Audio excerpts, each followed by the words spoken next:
नमस्कार, बहुत स्वागत है आप सभी का। आप देख रहे हैं बीपी गंगा। मैं हूं आपके साथ जया मिश्रा और चलिए सीधे आपको लिए चलते हैं लखनऊ, जहां पर मुख्यमंत्री पहुंचे महिला रिक्रूट सिपाहियों की पासिंग आउट परेड कार्यक्रम में, जहां पर मुख्यमंत्री योगी आदित्यनाथ मुख्य अतिथि के तौर पर शामिल हुए हैं। पासिंग आउट परेड देखते हुए मुख्यमंत्री को आप देख रहे हैं और कई विकास कार्यों का लोकार्पण और शिलान्यास कार्यक्रम भी है। लेकिन उससे पहले ये पासिंग आउट परेड की तस्वीरें, महिला रिक्रूट सिपाहियों की पासिंग आउट परेड का कार्यक्रम, बतौर मुख्य अतिथि मुख्यमंत्री योगी आदित्यनाथ शामिल हुए हैं। रिजर्व पुलिस लाइंस लखनऊ में आयोजित महिला रिक्रूट आरक्षी दीक्षांत परेड के अवसर पर मुख्य अतिथि माननीय मुख्यमंत्री जी,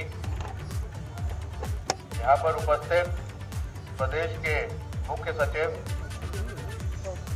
एसीएस होम, सभी उपस्थित अधिकारीगण तथा मीडिया बंधुओं का मैं स्वागत करता हूँ। वर्ष 2017 में सरकार गठन के पश्चात कानून एवं व्यवस्था को सुदृढ़ करने एवं महिलाओं के प्रति घटित होने वाले अपराधों पर प्रभावी अंकुश लगाने के उद्देश्य से उत्तर प्रदेश पुलिस बल में विभिन्न स्तरों पर बड़ी संख्या में भर्तियां एवं प्रोन्नति की गई। साथ ही राजधानी लखनऊ सहित 4 महानगरों में कमिश्नरेट प्रणाली की स्थापना की गई। वर्ष 2019 में सुल्तानपुर एवं कालपी, जालौन में पुलिस प्रशिक्षण विद्यालय का लोकार्पण किया गया।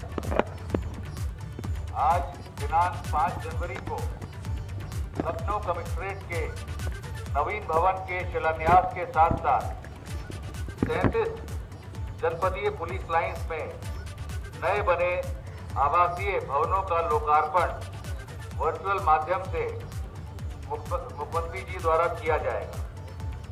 इसके लिए मैं उत्तर प्रदेश पुलिस की ओर से माननीय मुख्यमंत्री जी का हृदय से आभार प्रकट करता हूं। विगत 5 वर्षों में बड़ी संख्या में पुलिस विभाग में भर्तियां की गई हैं। वर्ष 2017 में 9 प्रशिक्षण संस्थानों व जनपदीय आरडीसी में 2416 रिक्रूट आरक्षियों को, वर्ष 2018 में इन प्रशिक्षण संस्थानों में 25,961 रिक्रूट। तो पासिंग आउट परेड की ये तस्वीरें आप देख रहे थे, जहां पर किस तरीके से कितना काम हुआ है पुलिसिंग के लिए, उसका जिक्र किया जा रहा था मुकुल गोयल की तरफ से। चलिए आगे बढ़ेंगे। मुंबई की साइबर थाना पुलिस ने उत्तराखंड के रुद्रपुर की आदर्श कॉलोनी से एक युवती को गिरफ्तार किया है और बुली बाई ऐप के मामले में युवती को मुंबई पुलिस ने गिरफ्तार किया। बुली बाई ऐप में आरोपी युवती के ट्विटर अकाउंट से कई सारी आपत्तिजनक कमेंट वायरल हुए और इसके बाद मुंबई साइबर पुलिस ने उसे रुद्रपुर से गिरफ्तार भी कर लिया है और कोर्ट से ट्रांजिट रिमांड पर ले लिया गया है। आरोपी युवती जाट खालसा 7 ट्विटर आईडी संचालित करती थी। जट खालसा 7 ट्विटर आईडी वो संचालित कर रही थी और आपको बता दें कि चर्चित बुली बाई ऐप मामले के तार उत्तराखंड से जुड़े हुए हैं।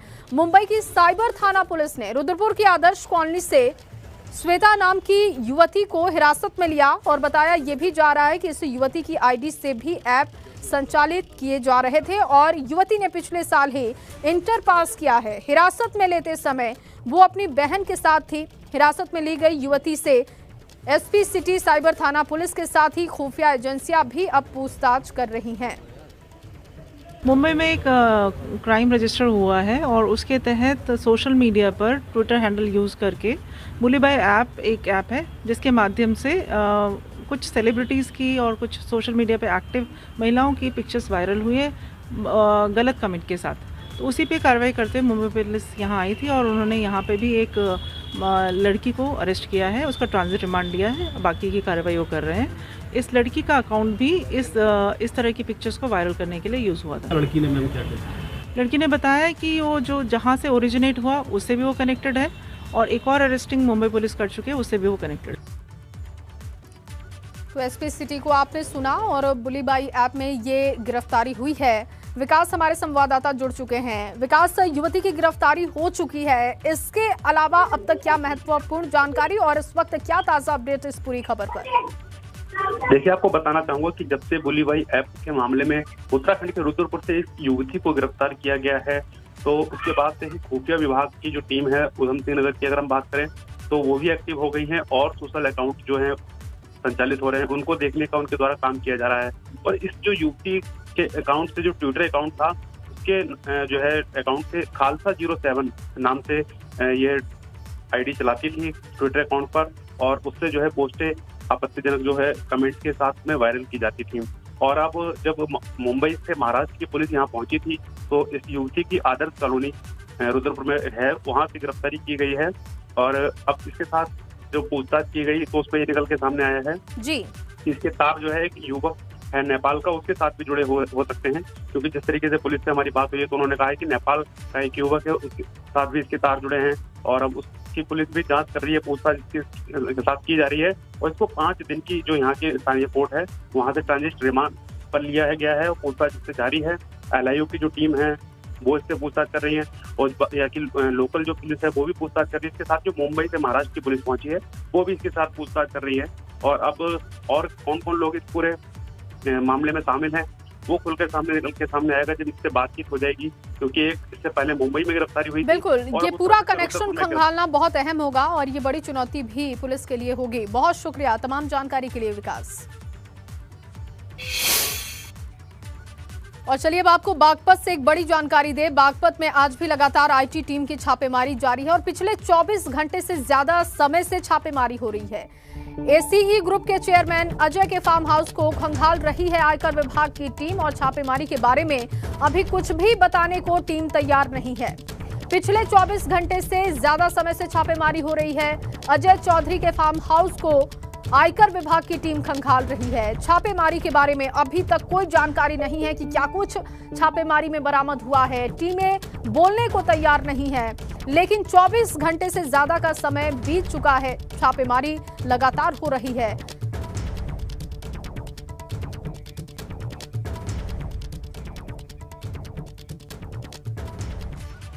और अब बात करेंगे कानपुर में हो रही कायाकल्प की और गडकरी की जादू वाली छड़ी की।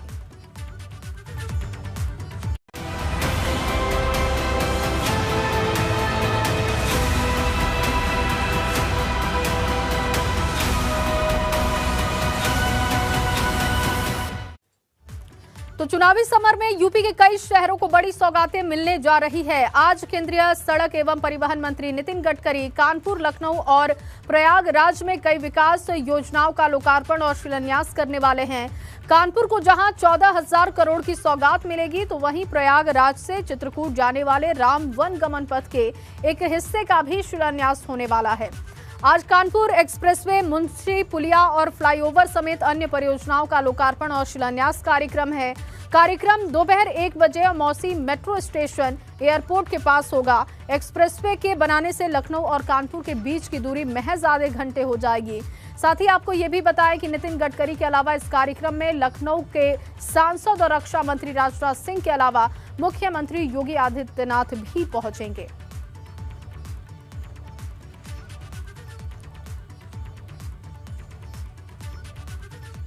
और गडकरी की जादू वाली छड़ी क्या है, क्या सौगातें मिलेंगी, ये जानना बहुत जरूरी है। ग्राफिक्स के जरिए अब आपको हम बता रहे हैं कि आज का पूरा कार्यक्रम क्या है, कितना फायदा पहुंचेगा और कितनी बड़ी ये सौगात है। 14,629 करोड़ की सौगात मिलने जा रही है।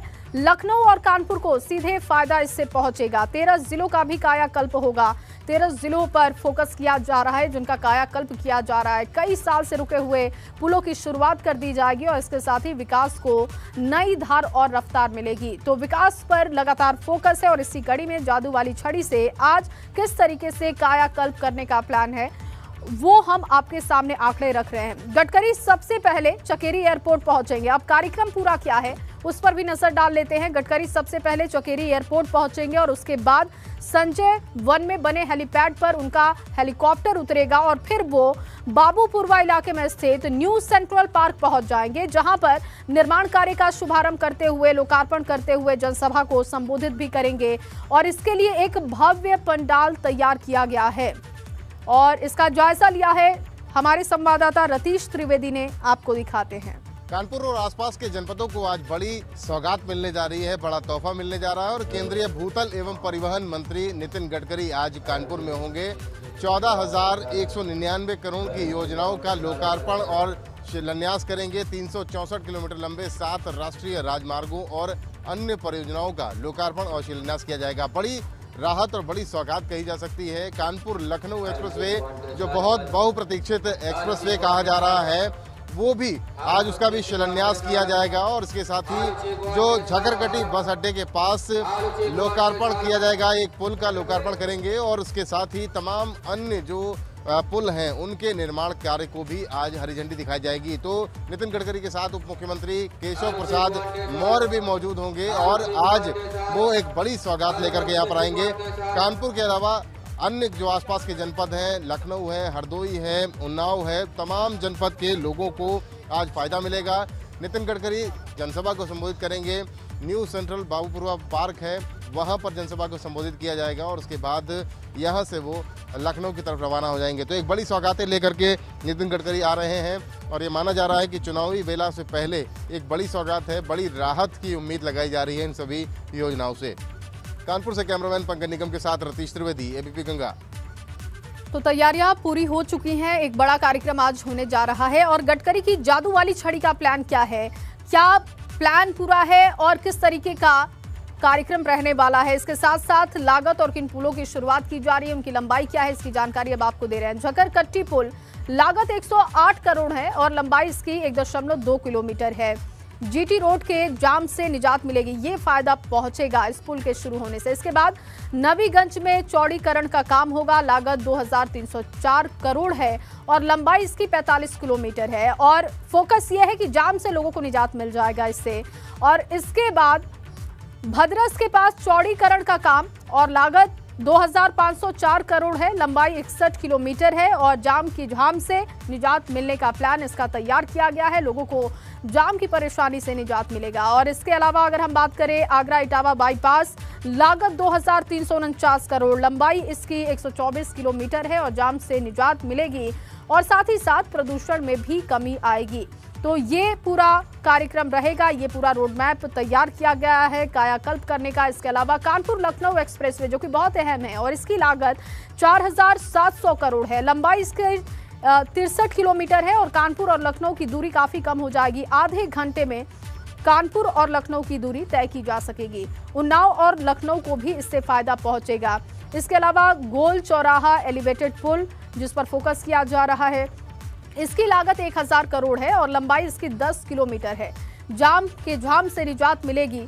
और इसके अलावा हम बात करें तो हरदोई से कन्नौज तक हाईवे की मरम्मत का भी कार्यक्रम है। इसकी जो लागत है वो 17 करोड़ बताई जा रही है, लंबाई 22 किलोमीटर। हरदोई, कन्नौज और सीतापुर को सीधे तौर पर इस प्रोजेक्ट से फायदा पहुंचेगा। इसके अलावा सीतापुर से कुरैन तक एनएच का काम है और चौड़ीकरण का काम ये है और इसमें लागत बताई जा रही है कि 506 करोड़ की लागत आने वाली है, जबकि इस रास्ते की लंबाई 39 किलोमीटर है। सीतापुर और हरदोई को इससे फायदा पहुंचेगा। तो ये तमाम कार्यक्रम प्रोजेक्ट हैं जिन पर फोकस किया जा रहा है। गडकरी की जादू वाली छड़ी से कैसे कायाकल्प होगा, 13 जिलों पर फोकस किया जा रहा है, कहां पर क्या प्लान है, उसकी तस्वीर हमने ग्राफिक्स के जरिए आपके सामने पूरा आंकड़ा रखा। और अब मिशन 2022 को लेकर AIMIM अध्यक्ष सद्दुद्दीन ओवैसी लगातार यूपी के दौरे पर हैं और आज वो एक बार फिर से मुरादाबाद मंडल में जनसभा करने वाले हैं।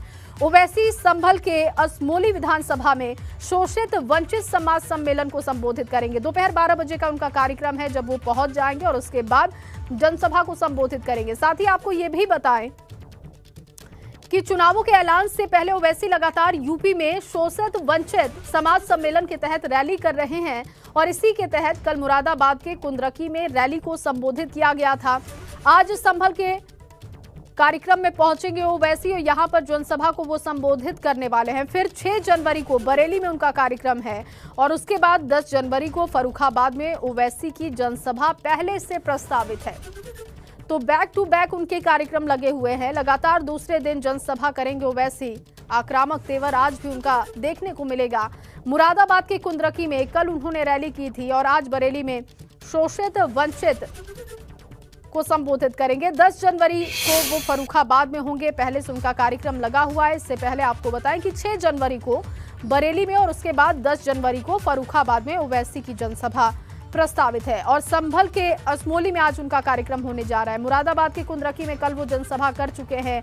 काफी हमलावर दिखाई दिए भाजपा पर और आज संभल में जनसभा के लिए तैयारी पूरी कर ली गई है और अब इंतजार है ओवैसी के पहुंचने का। और सद्दुद्दीन ओवैसी ने कल मुरादाबाद की रैली में अपने चिरपरिचित अंदाज में विरोधियों पर आक्रमण किया था। खास तौर पर उनके निशाने पर भाजपा रही। ओवैसी ने भाजपा सरकार में मुसलमानों के उत्पीड़न का जिक्र किया और उन्होंने कहा कि देहरादून और रायपुर की धर्म संसद में बयानबाजियों के बाद वो खौफ में हैं। उत्तराखंड में धर्म संसद के नाम पर मुसलमानों को कत्लेआम की धमकी दे रहे, तो क्या मेरे दिल में खौफ नहीं पैदा होगा? धर्म संसद कर भारत के मुसलमानों को म्यांमार के रोहिंग्या मुसलमानों की तरह खत्म करने की बात की जाती है। क्या इसमें डिग्निटी है? रायपुर में धर्म संसद होता है, कांग्रेस की सरकार है, वहां पर तो कहता है कि इंसानियत को बचाना है तो मुसलमानों को सबने हस्ती से मिटा दो। बताओ ये कौन सी डिग्निटी है? अब कोई लोग बोलेंगे, बीजेपी के लोग बोलेंगे ये मुसलमान महिलाओं पे बड़ा अच्छा, इनके दिमाग में एक 4-4 शादियां करते हैं लोग। बताओ डेटा दो, हम एक में परेशान हैं। नहीं 4-4 कहां है? बताओ कहां डेटा है? कुछ कहां है डेटा है तो बताओ। अरे कोई एक सही इंसाफ करना बड़ा मुश्किल काम है। इनकी शादी नहीं हुई इसलिए तो जज्बात में। चलिए अब आपको सीधे लखनऊ लिए चलते हैं, जहां पर मुख्यमंत्री इस वक्त पुलिस कमिश्नरेट भवन का उद्घाटन कर रहे हैं। सीधी तस्वीरें वहां से मिल रही है, आप भी देखिए।